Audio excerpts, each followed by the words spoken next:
नमस्कार दोस्तों, आज मैं चर्चा करने वाला हूं जंगल राज की। देश के आज़ादी के 43 साल बाद 90 के दशक, यह वह दशक है जिसको सामंती, मनुवादी तथा जातिवादी सवर्णों ने जंगल राज नामकरण करके बदनाम किया। ये जंगल राज नहीं, बहुजनों, पिछड़ों, दलितों तथा आदिवासियों के लिए मंगल राज था। हम इसे मंगल राज क्यों कह रहे हैं, जानेंगे आगे के वीडियो में, लास्ट तक बने रहिए। हम बात करते हैं 90 के दशक की पहले की। यह वह दौर था जिस समय बिहार ही नहीं, पूरे देश में दलितों, पिछड़ों, अति पिछड़ों को, आदिवासियों को न बोलने का अधिकार था, न चलने का अधिकार था, न पढ़ने का अधिकार था, न शुद्ध से खाने का तथा न शुद्ध से कपड़े पहनने का, न वोट देने का अधिकार था। देश के आजादी के बाद भी संविधान में ये सब अधिकारें थीं, परंतु सामंतवादी, मनुवादी तथा जातिवादी सवर्णों और अधिकारियों के कारण इस सब अधिकार दलितों, पिछड़ों को नहीं दिया गया।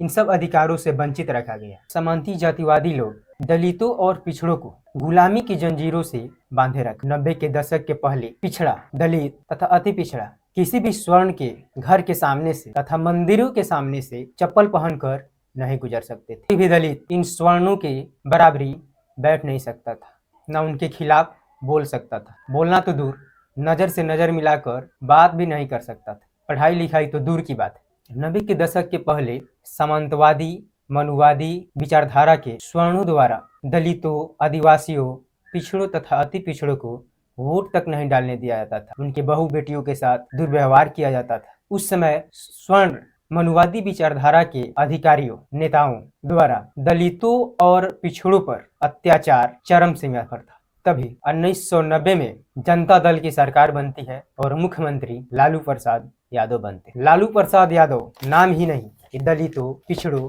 अति पिछड़ों, आदिवासियों, गरीबों तथा शोषितों का आशा, विश्वास तथा जान था। यही वो दशक है जहाँ से दलितों, शोषितों, पीड़ितों, गरीबों, पिछड़ों तथा अति पिछड़ों का उत्थान शुरू होता है।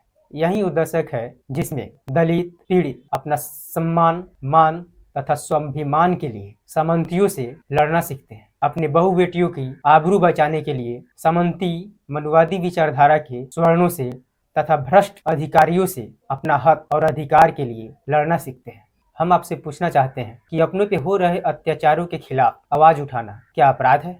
अपनी बहु बेटियों की इज्जत तथा आबरू बचाने के लिए सामंतियों से लड़ना तथा उसके खिलाफ हथियार उठा लेना क्या अपराध है? अपने पे हो रहे शोषण, अत्याचार और अपने हक अधिकार के लिए भ्रष्ट अधिकारियों तथा सामंतवादियों तथा मनुवादियों विचारधारा के लोगों से लड़ना और बोलना क्या अपराध है?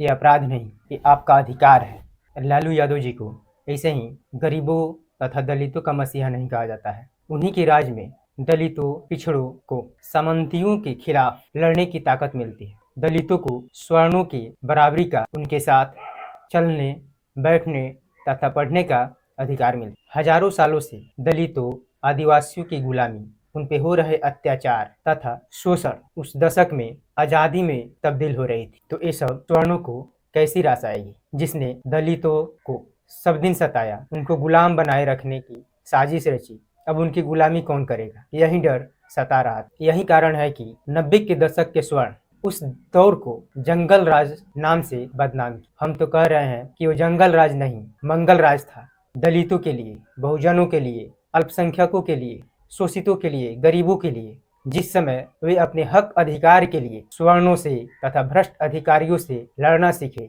आज की राजनीतिक पार्टियां अपने स्वार्थ के लिए जंगल राज शब्द का इस्तेमाल करती हैं। उनके बहकावे में नहीं आना है, अपने मसीहा को पहचानना है तथा उन्हें जन्म जन्मांतर तक याद रखना है। जय हिंद, जय भारत।